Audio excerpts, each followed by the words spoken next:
Hello friends, welcome to my channel Spice of Life. இன்னைக்கு நிழல் தேடும் நிஜங்கள்ல அத்தியாயம் 21 தான் பார்க்க போறோம். இதுதான் இறுதி அத்தியாயம். வாங்க கதையை கேட்கலாம். அத்தியாயம் 21. எக்ஸிபிஷனின் மாபெரும் வெற்றி மித்ராவின் வாழ்க்கையை ஒரு புதிய திசைக்கு திருப்பி இருந்தது. தேன்மொழி கிராஃப்ட்ஸ் என்பது இப்போது வெறும் ஒரு சிறிய கடையல்ல, அது பல பெண்களின் வாழ்வாதாரமாக மாறியிருந்தது. ஆர்டர்கள் குவிந்து கொண்டிருந்த வேளையில் நுங்கம்பாக்கத்தின் அந்த சிறிய கடையில் உற்பத்தியை சமாளிக்க முடியவில்லை. விக்ரம் இதை கவனித்துக் கொண்டே இருந்தான். ஒரு சனிக்கிழமை மாலை மித்ராவை அழைத்து கொண்டு சென்னையின் புறநகர் பகுதியான படப்பைக்கு சென்றான். அங்கு பசுமையான சூழலில் ஒரு சிறிய நவீன தொழிற்சாலை கட்டிடம் இருந்தது. மித்ரா, இதுதான் உங்களோட அடுத்த கட்டம். இங்கே உற்பத்தி, பேக்கேஜிங், அப்புறம் அட்மின் ஆஃபீஸ் எல்லாத்தையும் கொண்டு வந்துடலாம். அந்த நுங்கம்பாக்கம் கடையை எக்ஸ்க்ளூசிவ் ஷோரூமா மட்டும் வச்சுக்கலாம் என்றான் விக்ரம், அந்த கட்டிடத்தின் சாவியை அவளிடம் நீட்டியபடி. மித்ரா திகைத்து போனாள். விக்ரம், இது எவ்வளோ பெரிய விஷயம்! இவ்வளோ சீக்கிரம் இதெல்லாம் நடக்கும்னு நான் நினைக்கவே இல்லை. திறமை இருந்தா காலம் தானா கதவை திறக்கும் மித்ரா. இங்க நீங்க இன்னும் நிறைய பேருக்கு வேலை கொடுக்கலாம். அத்தை சொன்ன மாதிரி அந்த கிராமத்துல இருக்கிற இன்னும் பல பெண்களுக்கு இது ஒரு வெளிச்சமா இருக்கும் என்றான் விக்ரம். அடுத்த ஒரு மாதம் அந்த புதிய தொழிற்சாலையை சீரமைப்பதில் கழிந்தது. அஸ்வின் இப்போது ஆபரேஷன் மேனேஜராக மாறிவிட்டான். லாரிகள் வருவதும் சரக்குகளை ஏற்றி செல்வதும் என அவனது சுறுசுறுப்பு அத்தையை வியக்க வைத்தது. இந்த தொழில்முறை மாற்றங்களுக்கு இடையே அத்தையின் மனதில் ஒரு நீண்ட நாள் ஆசை துளிர்விட்டது. விக்ரமும் மித்ராவும் ஒருவருக்கொருவர் துணையாக இருப்பதை பார்க்கும் போதெல்லாம் அவர்களுக்கு ஒரு முறையான அங்கீகாரம் கிடைக்க வேண்டும் என்று அவர் விரும்பினார். ஒரு நாள் இரவு உணவின் போது அத்தை மெல்ல அந்த விஷயத்தை ஆரம்பித்தார். விக்ரம், மித்ரா, ஒரு நிமிஷம் கவனிங்க. உங்க 2 பேரோட உழைப்பும் வெற்றியும் எனக்கு பெரிய சந்தோஷத்தை தருது. ஆனா ஒரு பெரியவளா நான் கேட்கிறேன், நீங்க 2 பேரும் ஏன் உங்க வாழ்க்கையை அடுத்த கட்டத்துக்கு கொண்டு போகக்கூடாது? அதாவது உங்க கல்யாணம் பத்தி தான் கேட்கிறேன். சாப்பாட்டு மேஜையில் ஒரு நிமிடம் மௌனம் நிலவியது. மித்ரா தலை குனிந்து கொண்டாள். விக்ரம் நிதானமாக நிமிர்ந்து அத்தையை பார்த்தான். அத்தை, எனக்கும் அதே ஆசைதான். ஆனா மித்ரா மேல எதையும் திணிக்க விரும்பல. அவளோட இந்த ஓட்டத்துல கல்யாணம் ஒரு தடையா இருக்கக்கூடாதுன்னு தான் நான் தள்ளி போட்டுட்டே இருந்தேன் என்றான் விக்ரம் மிக நேர்மையாக. மித்ரா மெல்ல நிமிர்ந்து விக்ரமை பார்த்தாள். விக்ரம், நீங்க தடையா இருப்பீங்கன்னு நான் ஒருபோதும் நினைச்சதில்ல. நீங்க என் கூட இருக்கும்போது தான் எனக்கு முழுமையான பலமே கிடைக்குது. அத்தை சொன்னது சரிதான். நம்ம உறவுக்கு ஒரு பெயர் கிடைக்கிறது எனக்கும் பெருமைதான். விக்ரமின் முகத்தில் ஒரு பிரகாசமான புன்னகை மலர்ந்தது. அப்போ மித்ரா சம்மதிச்சா எனக்கும் எந்த தடையும் இல்லை அத்தை. அஸ்வின் குதித்தான். வாவ் அக்கா, விக்ரம் ப்ரோ செம. அத்தை, நாம இந்த தொழிற்சாலை திறப்பு விழாலேயே இவங்க நிச்சயதார்த்தத்தையும் வச்சிடலாம். நானும் என் தம்பிக்கிட்ட பேசிடுறேன் மித்ரா. உங்க அப்பாவும் இதுக்கு சம்மதிப்பான். விக்ரம், நீயும் உங்க அம்மா அப்பா கிட்ட பேசி வர சொல்லிடு. நிச்சயதார்த்த நாள் வந்தது. ஆடம்பரம் இல்லாமல் மிகவும் யதார்த்தமாக அந்த புதிய தொழிற்சாலையின் வளாகத்திலேயே ஏற்பாடுகள் செய்யப்பட்டன. கிராமத்திலிருந்து வந்திருந்த அந்த பெண்கள் அனைவரும் ஒரு குடும்பமாக நின்று வேலைகளை செய்தனர். மித்ரா ஒரு கரும்பச்சை நிற பட்டுப்புடவையில் கைகளில் மருதாணி மணக்க ஒரு தேவதையைப் போல காட்சியளித்தாள். விக்ரம் ஒரு வெண்மை நிற கதர் சட்டையில் மிக எளிமையாகவும் கம்பீரமாகவும் இருந்தான். விக்ரமின் பெற்றோரும் திருநெல்வேலியிலிருந்து வந்திருந்தனர். மித்ராவை பார்த்ததும் அவனது அம்மாவிற்கு மிகவும் பிடித்து போனது. என் பையன் சரியான ஆளைத்தான் தேடியிருக்கான். உன் கண்ணுல இருக்கிற அந்த தெளிவு எனக்கு ரொம்ப பிடிச்சிருக்குமா என்று அவர் வாழ்த்திய போது மித்ராவிற்கு நெகிழ்ச்சியாக இருந்தது. இருவரும் மோதிரம் மாற்றிக்கொண்ட போது அந்த இடமே கரவொலியால் நிறைந்தது. விக்ரம் மித்ராவின் காதோரம் குனிந்து, இனிமே நீங்க செய்யற ஒவ்வொரு ஆர்டர்லையும் என் பெயரும் இருக்கும் மித்ரா என்றான் குறும்புடன். விழா முடிந்து மாலை நேரம் விக்ரமும் மித்ராவும் அந்த புதிய தொழிற்சாலையின் மொட்டை மாடியில் நின்றனர். அங்கிருந்து சென்னையின் மின்விளக்குகள் ஒரு நட்சத்திர கூட்டத்தைப் போல தெரிந்தன. விக்ரம், நான் ஒரு சாதாரண ஆன்லைன் பிஸ்னஸ் ஆரம்பிச்சப்போ இவ்வளவு தூரம் வருவேன்னு நினைக்கவே இல்லை. எனக்கு நீங்க கிடைச்சதுதான் என்னோட உண்மையான வெற்றி என்றாள் மித்ரா. வெற்றிங்கிறது எப்பவுமே கூடவே வராது மித்ரா. ஆனா அந்த வெற்றியை அடைய நாம கைகோர்த்து நடந்த அந்த பயணம் இருக்கே, அதுதான் ரொம்ப முக்கியம். இனிமே வரப்போற காலங்கள்ல சவால்கள் வரலாம், ஆனா நாம எப்பவும் இதே புரிதலோட இருப்போம் என்றான் விக்ரம். மித்ரா அவனது தோளில் சாய்ந்தாள். ஒரு பெண்ணின் வெற்றிக்கு பின்னால் ஒரு ஆண் இருப்பான் என்பதற்கு விக்ரம் ஒரு சிறந்த உதாரணமாக தெரிந்தான். அவர்களுக்குள் இருந்தது வெறும் காதல் அல்ல, அது ஒருவரை ஒருவர் உயர்த்தி பிடிக்கும் ஒரு உன்னதமான கூட்டுறவு. அத்தையின் வீட்டு இப்போது ஒரு புதிய ஒளி வீச தொடங்கியது. வேர்கள் கிராமத்தில் இருந்தாலும் அந்த விழுதுகள் இப்போது வானத்தை தொட தயாராக இருந்தன. தேன்மொழி கிராஃப்ட்ஸ் ஒரு பிராண்டாக மட்டுமில்ல, ஒரு குடும்பமாகவே வளர்ந்து நின்றது. அத்தியாயம் 22. சென்னையின் ஜூன் மாத தொடக்கம் ஒரு எதிர்பாராத கோடை மழையுடன் இனிமையாக தொடங்கியது. படப்பையில் இருந்த அந்த புதிய தொழிற்சாலை வளாகத்தில் மழையின் ஈரத்தில் நனைந்திருந்த செம்மண்ணின் வாசம் மித்ராவிற்கு தனது கிராமத்தை மீண்டும் நினைவுபடுத்தியது. நிச்சயதார்த்தம் முடிந்து ஒரு வாரம் ஆகியிருந்தது. அந்த மோதிரத்தின் குளிர்ச்சி அவளது விரல்களில் ஒரு புதிய பொறுப்புணர்வையும் சொல்லத் தெரியாத ஒரு பாதுகாப்பான உணர்வையும் தந்து கொண்டிருந்தது. மித்ரா இப்போது தனது மேஜையில் அமர்ந்து சிங்கப்பூர் நிறுவனத்திடமிருந்து வந்திருந்த ஒரு புதிய மின்னஞ்சலை தீவிரமாக வாசித்துக் கொண்டிருந்தாள். அந்த மின்னஞ்சலில் இருந்த விஷயம் அவளது சுவாசத்தை ஒரு கணம் நிறுத்தியது. அஸ்வின், விக்ரம், கொஞ்சம் இங்க வரீங்களா என்று உற்சாகம் கலந்த பதற்றத்துடன் கத்தினாள் மித்ரா. அப்போதுதான் தொழிற்சாலையின் உற்பத்தி பிரிவை பார்வையிட்டுவிட்டு வந்த விக்ரமும் ஒரு ஃபைலுடன் வந்த அஸ்வினும் அவளது அறைக்குள் நுழைந்தனர். என்ன மித்ரா, என்ன விஷயம் என்று கேட்டான் விக்ரம், அவளது முகத்தில் இருந்த அந்த பிரகாசத்தை கண்டு. விக்ரம், சிங்கப்பூர் கம்பெனியோட ஹெட் ஆஃபீஸ் ஐரப்பாவோட பெரிய ரீட்டைல் செயின் கூட டைப் வச்சிருக்காங்களாம். அவங்க நம்மளோட பனை ஓலை மற்றும் மூங்கில் பேக்கேஜிங் மாடலை ஜெர்மனியில் நடக்க போற ஒரு சர்வதேச கைவினைப் பொருட்கள் கண்காட்சியில் காட்சிப்படுத்த விரும்புறாங்க. இது கன்ஃபார்ம் ஆனா நமக்கு ஒரு மாசத்துக்கு 5000 பீஸ் வரைக்கும் ஆர்டர் கிடைக்க வாய்ப்பு இருக்கு. அஸ்வின் கையில் இருந்த ஃபைலை தூக்கி போட்டு குதித்தான். 5000 பீஸா? அக்கா, இது கனவா நிஜமா? ஜெர்மனியா? விக்ரம் மட்டும் அமைதியாக அந்த மின்னஞ்சலை வாங்கி வாசித்தான். அவனது முகத்தில் ஒரு நிதானமான புன்னகை படர்ந்தது. மித்ரா, இது சாதாரண ஆர்டர் இல்ல, இது குளோபல் எக்ஸ்போஷர். ஆனா இதுல ஒரு பெரிய சிக்கல் இருக்கு. ஜெர்மனியோட இக்கோ ஃப்ரெண்ட்லி ஸ்டாண்டர்ட்ஸ் ரொம்ப அதிகம். நாம பயன்படுத்துற அந்த இயற்கை சாயங்கள்ல இருக்கிற ஒவ்வொரு மூலப்பொருளும் சர்டிஃபைடாக இருக்கணும். மித்ரா திகைத்தாள். ஆமா விக்ரம், அதை எப்படி பண்றது? நம்ம கிராமத்துல இருக்கிறவங்க பாரம்பரிய முறையில் தான் அதை தயாரிக்கிறாங்க. அதுக்கு லேப் சர்டிஃபிகேட் வேணும்னா? கவலைப்படாதீங்க மித்ரா, இதுக்கு தான் நாம இப்போ ஒரு டீமா இருக்கோம். நான் இன்னைக்கே பெங்களூர்ல இருக்கிற ஒரு தரக்கட்டுப்பாடு நிறுவனத்துல பேசுறேன்.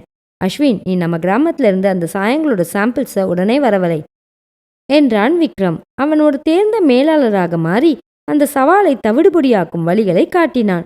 அன்று மாலை அத்தையின் வீட்டில் ஒரு சிறிய கொண்டாட்டம். அத்தை விசேஷமாக பால் பணியாரம் செய்திருந்தார். நிச்சயதார்த்தம் முடிந்த பிறகு விக்ரமிற்கும் மித்ராவிற்கும் இடையிலான அந்த நட்பு இப்போது இன்னும் முதிர்ச்சியடைந்திருந்தது. விக்ரம் தம்பி, இன்னும் ஒரு மாசத்துல கல்யாணம் வச்சுக்கலாம்னு உங்க அப்பா ஃபோன் பண்ணி பேசினார். நீங்க என்ன நினைக்கிறீங்க என்று அத்தை கேட்டா. விக்ரம் மித்ராவை பார்த்தான். மித்ரா தலை குனிந்து அமர்ந்திருந்தாள். அத்தை, எனக்கும் அதுதான் விருப்பம்.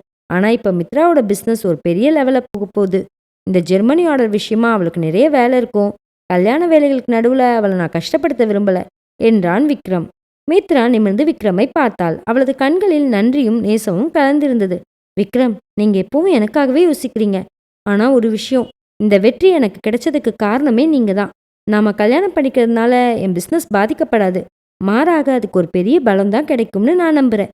அத்தை சொன்ன மாதிரி நாம அந்த தேதியே உறுதி பண்ணிடலாம் என்றாள் மித்ரா உறுதியான குரலில். அத்தையின் முகம் பிரகாசமானது. சரிம்மா, அப்ப அடுத்த மாசம் ஆவணி மாசத்துல ஒரு நல்ல நாள் பார்த்துடலாம். நம்ம கிராமத்து முறையிலேயே ரொம்ப எளிமையா கல்யாணத்தை முடிச்சிடலாம் என்றார் அத்தை. நிச்சயதார்த்தம் முடிந்து ஒரு வாரம் ஆகியிருந்தது. திருமண தேதியை உறுதி செய்வதற்காகவும் மற்ற ஏற்பாடுகளை பேசுவதற்காகவும் மித்ராவின் தந்தை கிராமத்திலிருந்து சென்னைக்கு வந்திருந்தார். நித்யா ஓடிச் சென்று வாசலில் நின்ற தன் அப்பாவை கட்டிக்கொண்டாள். வாங்கப்பா, வாங்க பெரியப்பா, எப்போ வந்தீங்க? ஏன் சொல்லவே இல்லை? இப்போதாமா பஸ் ஸ்டாண்ட்லேருந்து வரோம். மித்ரா எங்கம்மா இருக்கா என்று கேட்டபடி உள்ளே நுழைந்தார் அவர். மித்ரா தனது அப்பாவை பார்த்ததும் ஓடிச் சென்று அவர் காலில் விழுந்து ஆசீர்வாதம் வாங்கினாள். எப்படி இருக்கீங்க சித்தப்பா, நல்லா இருக்கீங்களா?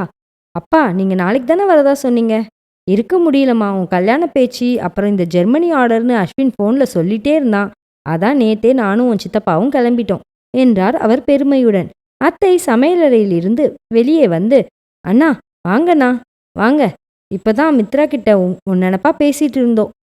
விக்ரம் தம்பி கூட ஆபீஸ்ல இருந்து வந்துடுவான் என்றார். அடுத்த 15 நாட்கள் மித்ராவிற்கு ஒரு ரோலர் கோஸ்டர் பயணம் போல இருந்தது. ஒரு புறம் திருமண பட்டுப்புடவைகள் மற்றும் நகைகள் எடுக்கும் படலம், மறுபுறம் ஜெர்மனி ஆர்டருக்கான சாம்பிள் சர்டிஃபிகேஷன் வேலைகள். விக்ரம் தனது அலுவலக வேலைகளுக்கு நடுவிலும் மித்ராவின் பிசினஸிற்கான ஆவணங்களை தயாரிப்பதில் அவளுக்கு உதவினான். அஸ்வின் ஒவ்வொரு நாளும் கிராமத்திற்கு சென்று புதிய சாயங்களை சேகரித்து கொண்டு வருவதும் அதை லேபருக்கு அனுப்புவதுமாக அலைந்து கொண்டிருந்தான். ஒரு நாள் இரவு அனைவரும் மிகவும் களைப்பாக இருந்தனர். மித்ரா தனது அறையில் அமர்ந்து திருமண பத்திரிகைகளுக்கான பெயர் பட்டியலை தயாரித்து கொண்டிருந்தாள். விக்ரம் அங்கே வந்தான். மித்ரா, ரொம்ப டயர்டா இருக்கீங்களா? வேணும்னா அந்த பட்டியலை என்கிட்ட கொடுங்க, நான் டைப் பண்றேன் என்றான் விக்ரம் கனிவுடன். இல்ல விக்ரம், இதுல இருக்கிற ஒவ்வொரு பெயரும் எனக்கு ரொம்ப முக்கியம். இந்த பிஸ்னஸ்ல எனக்கு உதவி செஞ்சவங்க என் கிராமத்து தோழிகள் எல்லாரும் இதுல இருக்கணும். சரி, அந்த ஜெர்மனி லேப் ரிப்போர்ட் என்னாச்சு? விக்ரம் ஒரு நிமிடம் அமைதியாக இருந்துவிட்டு தனது பின்னால் மறைத்து வைத்திருந்த ஒரு கவரை காட்டினான். வாழ்த்துக்கள் மித்ரா, நம்மளோட எல்லா சாம்பிள்ஸும் கிரீன் கிரேட் பாஸ் பண்ணிடுச்சு. இப்போ நாம அதிகாரப்பூர்வமா அந்த ஆர்டரை ஏத்துக்கலாம். மித்ரா அப்படியே எழுந்து அவனது கைகளை பற்றி கொண்டாள். அவளது கண்களில் ஆனந்த கண்ணீர் வழிந்தது. விக்ரம், இது நிஜமாவே ஒரு கனவு போல இருக்கு. என் கிராமத்துல இருக்கிற அந்த பெண்கள் செஞ்ச சாயத்துக்கு சர்வதேச அங்கீகாரம் கிடைச்சிருச்சு. விக்ரம் அவளது கையை மெல்ல அழுத்தினான். இது உங்களோட விடாமுயற்சிக்கு கிடைச்ச வெற்றி மித்ரா. நீங்க ஒரு சாதாரண பெண்ணா இங்க வரல, ஒரு சரித்திர படைக்க வந்திருக்கீங்க. கல்யாணத்துக்கு முன்னாடி உங்களுக்கு கிடைச்ச மிக சிறந்த பரிசு இதுதான். அன்றிரவு ஜன்னல் வழியாக வந்த மழையின் சத்தம் அவர்களுக்கு ஒரு புதிய சங்கீதத்தை பாடியது. விக்ரம் மற்றும் மித்ராவின் காதல் இப்போது வெற்றிகளுடன் இணைந்து ஒரு புதிய பாதையை வகுத்தது. அத்தியாயம் 23. சென்னையின் ஆடி மாதம் முடிந்து ஆவணியின் வருகையை அறிவிக்கும் விதமாக காலை பொழுதுகள் ஒரு புதிய பொலிவுடன் விடிந்தன.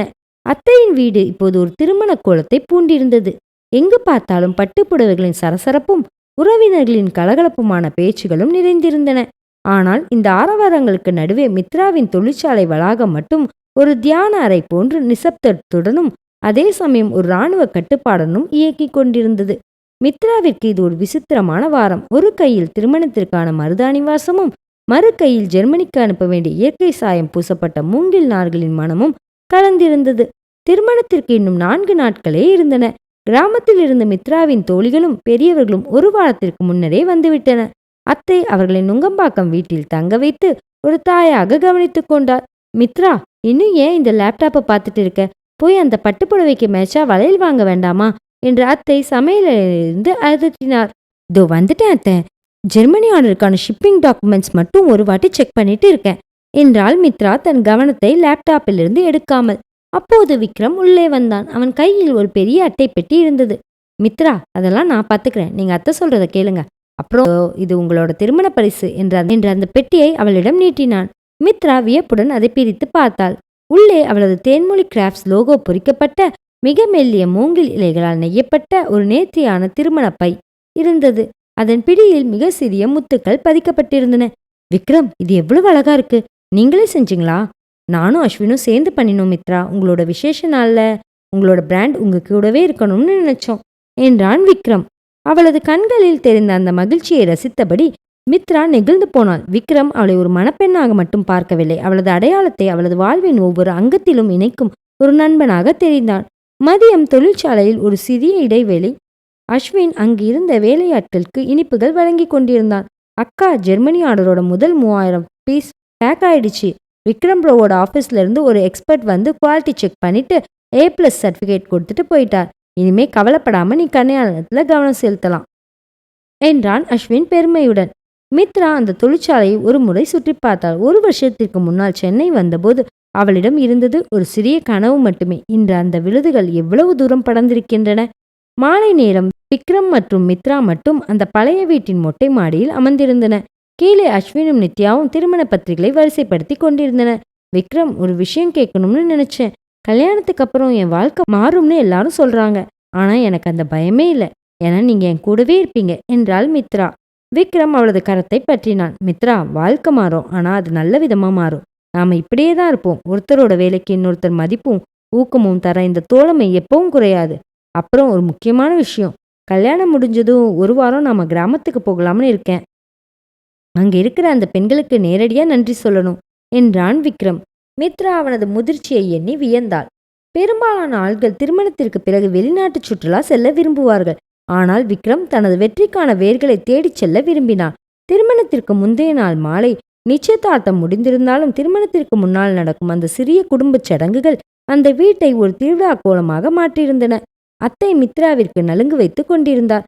மித்ரா, விக்ரம் மாதிரி ஒரு மாப்பிள்ளை உனக்கு கிடைச்சது உன் புண்ணியம். அவன் உன்னை கண்ணும் கருத்துமா பார்த்துப்பான். ஆனா நீயும் அவனோட தேவைகளை மதிக்கணும் என்று அத்தை அறிவுரை வழங்கினார். அப்போது விக்ரமின் அம்மா மித்ராவின் அருகில் வந்து அமர்ந்தா. மித்ராமா, நீ என் வீட்டுக்கு மருமகளா வரல, என் மகளா வரப்போற. உன் பிசினஸை நீ இன்னும் பெரிய லெவலில் கொண்டு போகணும். அதுக்கு எங்க முழு ஆதரவும் இருக்கும் என்றார் அவர் கனிவுடன். மித்ராவிற்கு அந்த வார்த்தைகள் ஒரு மாபெரும் ஆசீர்வாதமாக தெரிந்தன. ஒரு பெண்ணிற்கு தனது புகுந்த வீட்டிலிருந்து கிடைக்கும் அங்கீகாரம் அவளுக்கு எவ்வளவு பெரிய தைரியத்தை தரும் என்பதை அவள் அப்போது உணர்ந்தாள். இரவு 10 மணி. மித்ரா தனது அறையில் அமர்ந்து விக்ரமிற்கு மெசேஜ் அனுப்பினார். நாளையிலிருந்து நாம் ஒரு புதிய பயணத்தை தொடங்க போறோம். பயமா இருக்குதா? உடனே பதில் வந்தது. நிழல் எப்போதுமே நிலத்துடன் இருக்கும்போது பயப்படாது மித்ரா. நான் உன்னுடன் இருக்கிறேன். நிம்மதியா தூங்கு. அந்த மெசேஜை பார்த்ததும் மித்ராவின் மனதில் இருந்த அத்தனை பதற்றமும் மறைந்து ஒரு பெரும் நிம்மதி ஏற்பட்டது. நில ஒளி ஜன்னல் வழியாக உள்ளே நுழைய மித்ரா ஒரு புதிய உறவின், ஒரு புதிய வாழ்வின் விடியலுக்காக காத்திருந்தாள். அத்தியாயம் 24.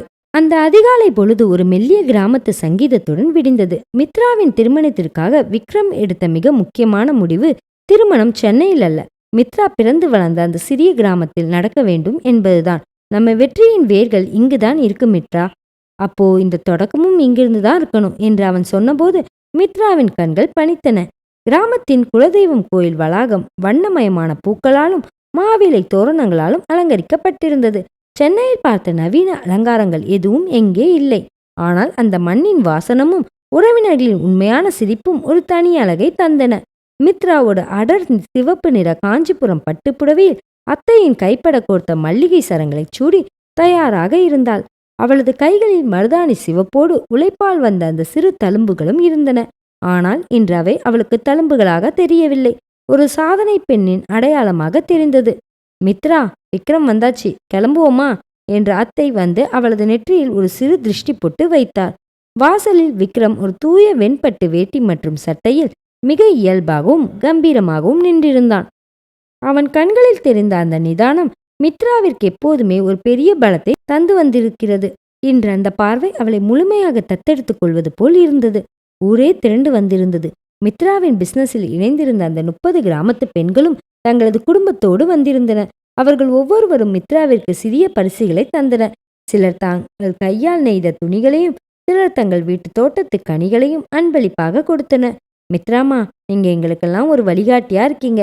உங்க கல்யாணத்துல நாங்க முன்னாடி நிக்கிறது எங்களுக்கு பெருமை என்று ஒரு மூத்த பெண்மணி அவளது கையை பற்றி சொன்னபோது மித்ரா நெகிழ்ந்து போனாள். சரியான முகூர்த்த நேரம். கெட்டி மேளம் முழங்க விக்ரம் மித்ராவின் கழுத்தில் அந்த புனிதமான தாலியை கெட்டினான். அந்த நொடியில் மித்ரா தனது கண்களை மூடிக்கொண்டாள். அவள் சென்னைக்கு வந்த அந்த முதல் நாள், விக்ரமை சந்தித்த அந்த தருணம், இருவரும் இணைந்து தொழிற்சாலையை உருவாக்கிய அந்த சவால்கள் அனைத்தும் ஒரு நிழல் படம் போல அவளது மனக்கண்ணில் ஓடின. தாலி கட்டி முடித்ததும் விக்ரம் அவளது காதோரம் மெல்ல குனிந்து, இனிமே நீங்க தனியா இல்ல மித்ரா, இது நம்ம 2 பேரோட கூட்டு பயணம் என்றான். திருமண விருந்து மிக எளிமையாகவும் சுவையாகவும் இருந்தது. கிராமத்து முறைப்படி தலைவாழை இலையில் பரிமாறப்பட்டது. அஸ்வினும் நித்யாவும் அங்கும் இங்கும் ஓடி விருந்தினர்களை கவனித்துக் கொண்டனர். அஸ்வின் தனது கேமராவில் ஒவ்வொரு தருணத்தையும் மிக நேர்த்தியாக பதிவு செய்து கொண்டிருந்தான். மதியம் சடங்குகள் முடிந்த பிறகு விக்ரமும் மித்ராவும் மட்டும் கிராமத்தின் அந்த பெரிய ஆலமரத்தடிக்கு சென்றனர். அங்கேதான் மித்ரா தனது குழந்தை பருவத்தில் விளையாடி வளர்ந்தாள். விக்ரம், இங்க உட்கார்ந்து இருக்கும்போது எனக்கு ஒரு விஷயம் தோணுது. நம்ம எவ்வளவு தூரம் உயர்ந்தாலும் இந்த மண்ணோட பிணைப்பை விட்டுவிடக்கூடாதுன்னு தோணுது என்றாள் மித்ரா விக்ரமின் தோளில் சாய்ந்தபடி. நிச்சயமா மித்ரா, அதனாலதான் நான் ஒரு பிளான் வச்சிருக்கேன்.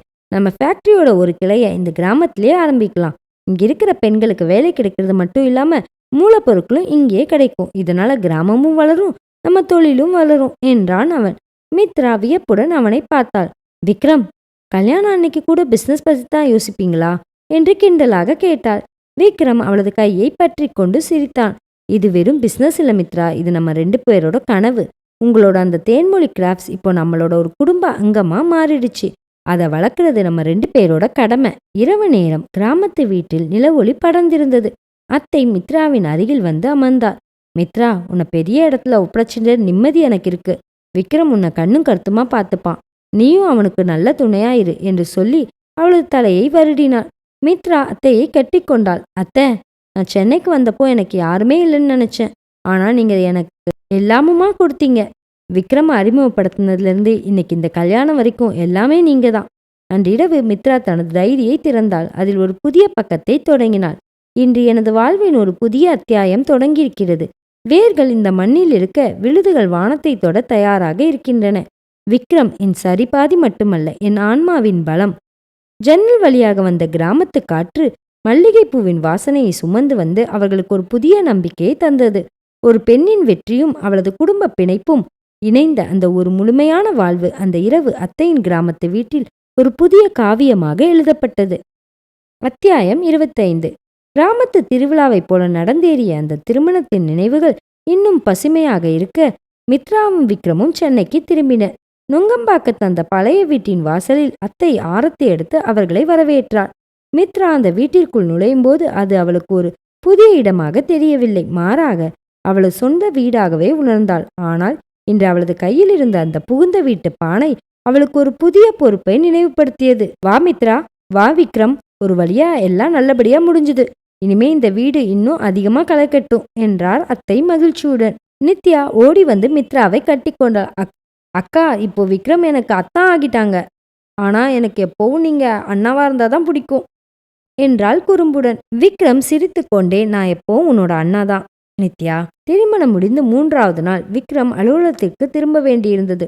மித்ராவும் தொழிற்சாலைக்கு செல்ல தயாரானாள். மித்ரா, இன்னைக்கு போய் ஆகணுமா? இன்னும் 2 நாள் லீவ் எடுக்கலாமே என்றான் விக்ரம். அவள் தனது லேப்டாப் பேக்கை சரி செய்வதை பார்த்து, இல்ல விக்ரம், ஜெர்மனி ஆர்டரோட 2வது பேட்ச் இன்னைக்கு ஷிப்பிங் ஆகணும். அஸ்வின் அங்க இருந்தாலும் ஒரு வாட்டி நான் நேர்ல போய் பார்க்கணும்னு தோணுது. அப்புறம் நீங்க தான் சொன்னீங்க, பொறுப்பு தான் முதல் கடமைன்னு என்றாள் மித்ரா அவன் கட்டி கொடுத்த அந்த மூங்கில் கிளட்ச் பையை தூக்கியபடி. விக்ரம் வியப்புடன் அவளை பார்த்தான். நிஜமாவே நீ ரொம்ப மாறிட்ட மித்ரா. இந்த தெளிவு தான் எனக்கு பிடிச்சிருக்கு. சரி, கிளம்பலாம். நான் உன்னை ஃபேக்டரியில் ட்ராப் பண்ணிட்டு ஆஃபீஸ் போறேன். கார் படப்பை நோக்கி நகரத் தொடங்கியது. வழியில் இருவரும் அமைதியாக இருந்தனர். அந்த மௌனம் ஒரு ஆழமான காதலை பேசிக்கொண்டிருந்தது. விக்ரம், ஒரு விஷயம் கேட்கணும்னு நினைச்சேன். நம்ம கிராமத்தில் ஒரு கிளை ஆரம்பிக்கலான்னு பேசணும்ல, அதுக்கு தேவையான லேண்ட் டீட்டெயில்ஸ் நான் கலெக்ட் பண்ணிட்டேன். நம்ம கிராமத்தில் இருக்கிற அந்த பழைய ஸ்கூல் கட்டிடத்தை ஏன் நாம லீஸ்க்கு எடுத்து புதுப்பிக்க கூடாது என்று மித்ரா கேட்டாள். விக்ரம் காரை ஓட்டிக்கொண்டே சிரித்தான். மித்ரா, நான் சொல்லணும்னு நினைச்சதை நீ சொல்லிட்ட. நானும் அதைத்தான் யோசிச்சேன். அந்த பெண்கள் அங்கேயே வேலை செஞ்சா அவங்களுக்கு டிராவல் டைம் மிச்சமாகும், வேலையும் வேகமா நடக்கும். நம்ம கல்யாண பரிசா அந்த கிராமத்துக்கு இதை நாம செய்வோம் என்றான் விக்ரம். தொழிற்சாலையை அடைந்ததும் அங்கிருந்த தொழிலாளர்கள் அனைவரும் மித்ராவிற்கு உற்சாகமான வரவேற்பு அளித்தனர். அவர்கள் ஒவ்வொருவரின் கண்களிலும் மித்ராவின் மீதான மதிப்பும் பாசமும் தெரிந்தன. மதியம் அஸ்வின் ஒரு முக்கியமான கோப்புடன் மித்ராவின் அறைக்கு வந்தான். அக்கா, ஒரு பெரிய நியூஸ். நம்மளோட அந்த பண ஓலை பெட்டிகளுக்கு ஆஸ்திரேலியாவிலிருந்து ஒரு பெரிய ஹோட்டல் செயின் என்கொயரி பண்ணியிருக்காங்க. அவங்க தங்களது ரூம்ல இருக்கிற பிளாஸ்டிக் திங்ஸ்க்கு பதிலாக நம்மளோட எக்கோ ஃப்ரெண்ட் ப்ராடக்ட்ஸை வைக்க போறாங்களாம். மித்ரா அந்த என்கொயரியை பார்த்தாள். இது ஜெர்மனி ஆர்டரை விட பெரியது. அஸ்வின், இது ரொம்ப பெரிய வாய்ப்பு. ஆனால் நம்ம இன்னும் ப்ரொடக்ஷன் கெப்பாசிட்டியை அதிகப்படுத்தணும். விக்ரம் சொன்ன மாதிரி கிராமத்து கிளையை உடனே ஆரம்பிச்சாதான் இதை நாம ஹேண்டில் பண்ண முடியும். அன்று மாலை விக்ரம் அவளை அழைத்து செல்ல வந்தான். இருவரும் வீட்டுக்கு திரும்பும்போது ஒரு சிறிய ஹோட்டலில் காஃபி குடிக்க நின்றன. மித்ரா, இன்னைக்கு ஆஃபீஸில் ஒரு விஷயம் பேசினாங்க. என்னோட டீம்ல இருக்கிறவங்க எல்லாம் உங்களுக்கு ஒரு சின்ன பாராட்டு விழா நடத்தணும்னு ஆசைப்படுறாங்க. அதாவது தேன்மொழி கிராஃப்ட் நிறுவனத்தோட இந்த சர்வதேச வளர்ச்சியை பாராட்டி ஒரு டின்னர் பார்ட்டி என்றான் விக்ரம். விக்ரம், இதெல்லாம் எதுக்கு? எனக்கு தயக்கமா இருக்கு என்றாள் மித்ரா. தயங்காதீங்க மித்ரா, நீங்க இப்போ ஒரு ரோல் மாடல். நிறைய பெண்களுக்கு உங்களோட இந்த கதை ஒரு இன்ஸ்பிரேஷனா இருக்கும். அதை சொல்ல நீங்க தயங்கக்கூடாது என்று விக்ரம் அவளுக்கு தன்னம்பிக்கை ஊட்டினான். இரவு உணவு முடிந்து அனைவரும் மொட்டை மாடியில் அமர்ந்து பேசிக்கொண்டிருந்தனர். அத்தை விக்ரமிடமும் மித்ராவிடமும் சொன்னான், நீங்க 2 பேரும் இப்போ ஒருத்தருக்கு ஒருத்தர் துணையா இருக்கீங்க. பிஸ்னஸ், பணம் இதெல்லாம் ஒரு பக்கம் இருந்தாலும் உங்களோட இந்த அன்பு தான் எப்பவும் நிரந்தரும். ஒருத்தரை ஒருத்தர் புரிஞ்சுக்கிட்டு நடக்கிற இந்த விதம் எனக்கு ரொம்ப பெருமையா இருக்கு. விக்ரம் மித்ராவின் கையை பற்றி கொண்டான். அத்தை, மித்ரா எனக்கு கிடைச்சது என் அதிர்ஷ்டம். அவளோட ஒவ்வொரு வெற்றியும் என்னோட வெற்றியாவே நான் பார்க்கறேன். மித்ரா அவனது தோளில் சாய்ந்தாள். அடுத்த நாள் காலை மித்ரா தனது புதிய லட்சியத்துடன் தொழிற்சாலைக்கு கிளம்பினாள். அவளது மேஜையில் ஒரு புதிய பெயர் பலகை இருந்தது. Mitra Vikram, managing director. அந்த பெயரை பார்த்தபோது அவளது மனதில் ஒரு புதிய ராகம் ஒலிக்கத் தொடங்கியது. அது உழைப்பின் ராகம், காதலின் ராகம் மற்றும் ஒரு தெளிவான விடியலின் ராகம். அத்தியாயம் 26. சென்னையின் அதிகாலை பொழுதில் ஒரு மெல்லிய குளிர்ச்சி நிலவியது. நுங்கம்பாக்கத்தின் அந்த பழைய வீட்டின் வாசலில் ஒரு பெரிய வேன் நின்று கொண்டிருந்தது. இன்று அந்த வீட்டின் மனிதர்கள் அனைவரும் ஒரு விசேஷமான நாள். மித்ராவின் கனவு திட்டமான தேன்மொழி கிராஃப்ட்ஸ் கிராமப்புற உற்பத்தி கிளை இன்று அவளது சொந்த கிராமத்தில் திறக்கப்பட போகிறது. மித்ரா ஒரு சந்தன நிற பட்டுப்புடவையில் கழுத்தில் அந்த புனிதமான தாலியுடன் கையில் தனது லேப்டாப் பேக்கை சுமந்தபடி வெளியே வந்தாள். அவளது முகம் இப்போது ஒரு தேர்ந்த தொழில் முனைவோருக்கான முதிர்ச்சியையும் ஒரு குடும்ப தலைவிக்கான கனிவையும் ஒரே நேரத்தில் பிரதிபலித்தது. மித்ரா, விக்ரம், சீக்கிரம் கிளம்புங்க, முகூர்த்த நேரத்துக்குள்ள ஊருக்கு போகணும் என்று அத்தை வாசலில் நின்றபடி அவசரப்படுத்தினார். விக்ரம் தனது காரின் சாவியை சுழற்றியபடி வெளியே வந்தான். அத்தை, ஏதோ கிளம்பியாச்சு. அஸ்வின், எல்லா கிஃப்ட் பாக்ஸும் வண்டியில ஏத்தியாச்சா என்று கேட்டான். அஸ்வின் உற்சாகமாக தலையாட்டினான். அவன் இப்போது ஒரு பொறுப்பான மேலாளராக மாறிவிட்டிருந்தான். நித்யா தனது கல்லூரி விடுமுறையை பயன்படுத்தி இந்த விழாவில் கலந்து கொள்ள மிக ஆர்வமாக இருந்தாள். கார் கிராமத்தை நோக்கி விரைய தொடங்கியது. வழியில் விக்ரம் மித்ராவின் கையை மெல்ல பற்றினான். மித்ரா, ஞாபகம் இருக்கா? ஒரு வருஷத்துக்கு முன்னாடி இதே ரோட்ல தான் நீங்க சென்னைக்கு வந்தீங்க. அப்போ இருந்த அந்த பயந்த மித்ராவுக்கும் இப்ப இருக்கிற இந்த துணிச்சலான மித்ராவுக்கும் இடையில எவ்வளோ பெரிய மாற்றம். மித்ரா புன்னகைத்தாள். நிஜம்தான் விக்ரம், ஆனா அந்த மாற்றத்துக்கு காரணமே நீங்க தான். நீங்க அன்னைக்கு அந்த மாடி அறையிலிருந்து இறங்கி வந்து எனக்கு பேசின அந்த முதல் வார்த்தை தான் எனக்குள்ள இருந்த ஒரு தயக்கத்தை உடைச்சது என்றாள். நான் வெறும் ஒரு சின்ன உந்துதல் தான் மித்ரா, உழைப்பு நேர்மையும் உங்களோடது என்றான் விக்ரம் கனிவுடன். கிராமத்தை அடைந்த போது ஊரே விழா கோலம் பூண்டிருந்தது. மித்ரா ஏற்கனவே திட்டமிட்டபடி அந்த பழைய அரசு பள்ளி கட்டிடம் இப்போது ஒரு நவீனமான, அதே சமயம் பாரம்பரியம் மாறாத தொழிற்சாலையாக உருமாறியிருந்தது. அதன் சுவர்களில் கிராமத்து கலைஞர்களால் வரையப்பட்ட ஓவியங்களும் வாசலில் பெரிய மூங்கில் தோரணங்களும் கவிதை போல காட்சியளித்தன. ஊர் மக்கள் அனைவரும் திரண்டு வந்திருந்தனர். மித்ரா ரிப்பனை வெட்டி திறக்கவில்லை. மாறாக அந்த ஊரின் மிகவும் மூத்த தொழிலாளியான ஒரு மூதாட்டியை அழைத்து திறக்க செய்தார். அந்த செயல் அங்கிருந்தவர்களின் இதயத்தை தொட்டது. இது என் தொழிற்சாலை இல்லை, இது நம்ம ஊரோட அடையாளம். இங்க தயாராகிற ஒவ்வொரு பொருளும் உலகத்தோட ஏதோ ஒரு மூலையில நம்ம மண்ணோட வாசனையை சொல்ல போகுது என்று மித்ரா உரையாற்றிய போது அங்கிருந்த பெண்கள் ஆனந்த கண்ணீர் வடித்தனர். மதியம் ஒரு பெரிய அன்னதானம் நடந்தது. விக்ரமும் மித்ராவும் தரையில் அமர்ந்து மக்களுடன் சேர்ந்து சாப்பிட்டனர். அங்கே முதலாளி தொழிலாளி என்கிற வித்தியாசம் இல்லை. பெரிய குடும்பத்தின் பிணைப்பு மட்டுமே இருந்தது. மாலை நேரம் சூரியன் மெல்ல மறைந்து கொண்டிருந்த போது மித்ராவும் விக்ரமும் மட்டும் அந்த பழைய ஆற்றங்கரைக்கு சென்றனர். விக்ரம், ஒரு விஷயம் சொல்லணும்னு தோணுது என்றால் மித்ரா ஓடும் நீரை பார்த்தபடி. சொல்லு மித்ரா. ஆஸ்திரேலியா ஆர்டர் கன்ஃபார்ம் ஆகிடுச்சு. அதோட அட்வான்ஸ் தொகையை வச்சு நம்ம கிராமத்துல ஒரு சின்ன கைவினை கலை பள்ளியை ஆரம்பிக்கலாம்னு இருக்கேன். இங்க இருக்கிற குழந்தைகளுக்கு இந்த பாரம்பரிய கலையை சொல்லி கொடுக்கணும். அதுதான் என்னோட அடுத்த லட்சியம் என்றாள் மித்ரா. விக்ரம் வியந்து அவளை பார்த்தான். மித்ரா, உங்களோட இந்த சிந்தனை தான் உங்களை ஒரு வெற்றியாளரா மாத்திருக்கு. பணம் சம்பாதிக்கிறதுக்கு மேல் இந்த சமூகத்துக்கு ஏதாவது செய்யணும்னு நீங்க நினைக்கிறீங்களே, அங்கதான் நீங்க ஜெயிக்கிறீங்க. அவன் மெல்ல அவளது தோளில் கை போட்டு, நீ எப்பவும் இப்படியே இரு மித்ரா. உன்னோட இந்த சிறகுகளுக்கு நான் எப்பவும் ஒரு வானமா இருப்பேன். நீ எவ்வளவு தூரம் வேணும்னாலும் பறக்கலாம் என்றாள். மித்ரா அவனது மார்பில் சாய்ந்து கொண்டாள். விக்ரம், எனக்கு பெரிய ஹீரோக்கள் மேல நம்பிக்கை இல்லை. ஆனா ஒரு பெண்ணோட கனவை மதிக்க தெரிஞ்ச உங்களை போன்ற நிஜமான மனிதர் கூட வாழ்றது தான் எனக்கு கிடைச்ச மிகப்பெரிய வரம். ஆற்றங்கரை காற்று அவர்களின் மேல் மென்மையாக வீசியது. நிலவு மெல்ல வானில் தோன்றியது. அந்த பழைய வீட்டின் விழுதுகள் இன்று சர்வதேச அளவில் கிளை பரப்பி நின்றாலும் அதன் வேர்கள் இன்னும் அந்த மண்ணிலேயே ஆழமாக பதிந்திருந்தன. மித்ரா மற்றும் விக்ரமின் வாழ்வு ஒரு அழகான கவிதையைப் போல நிறைவடைந்தது. அங்கே காதல் என்பது வெறும் வார்த்தையாக இல்லை, அது உழைப்பிலும் பரஸ்பர மரியாதையிலும் ஒருவரை ஒருவர் உயர்த்தி பிடிப்பதிலும் ஒரு அர்த்தமுள்ள வாழ்வாக உருவெடுத்து இருந்தது. சென்னைக்கும் கிராமத்திற்கும் இடையிலான அந்த பாலம் இப்போது ஆயிரக்கணக்கானவர்களின் வாழ்வாதாரமாகவும் ஒரு அன்பின் அடையாளமாகவும் நிலைத்து நின்றது. முற்றும். இதோட நிழல் தேடும் நிஜங்கள் முடிவடையுது. உங்களுக்கும் இந்த கதை பிடிச்சிருக்குன்னு நினைக்கிறேன். கதை பிடிச்சிருந்தா மறக்காம லைக் பண்ணுங்க. கதையை பற்றின கருத்துக்களை கமெண்ட்ஸ்ல ஷேர் பண்ணுங்க. இதே மாதிரி கதையை தொடர்ந்து கேட்க என் சேனலை சப்ஸ்கிரைப் பண்ணிக்கோங்க. Thanks for listening.